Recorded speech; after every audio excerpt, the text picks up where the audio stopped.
Ruth Bader Ginsburg was an American lawyer and jurist who served as an Associate Justice of the Supreme Court of the United States from 1993 until her death in 2020.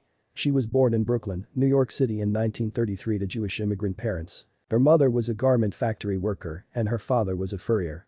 Ginsburg graduated first in her class from Cornell University in 1954 and went on to attend Harvard Law School, where she was one of only 9 women in a class of over 500. After graduating from law school, Ginsburg struggled to find employment as a lawyer due to her gender.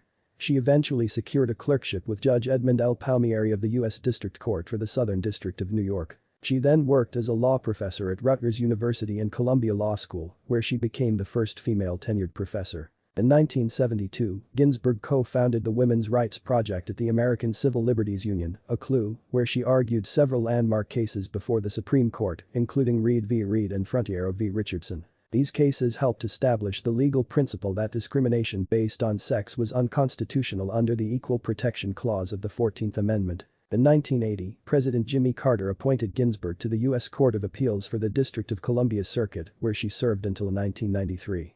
During her time on the appeals court, she became known for her moderate and pragmatic approach to the law. In 1993, President Bill Clinton nominated Ginsburg to the Supreme Court to fill the seat left vacant by Justice Byron White.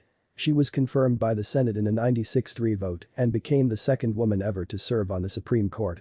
During her time on the Supreme Court, Ginsburg was known for her passionate and eloquent dissents, particularly in cases related to women's rights, voting rights, and affirmative action.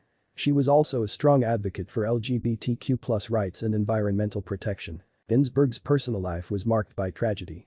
Her husband, Martin Ginsburg, whom she had married in 1954, died in 2010 after a long battle with cancer. Ginsburg herself battled cancer multiple times throughout her life, including colon cancer in 1999 and pancreatic cancer in 2009 and 2020. Despite her health challenges, Ginsburg remained an active and dedicated member of the Supreme Court until her death on September 18, 2020, at the age of 87. She was widely mourned and remembered as a trailblazer and champion of justice, equality, and human rights.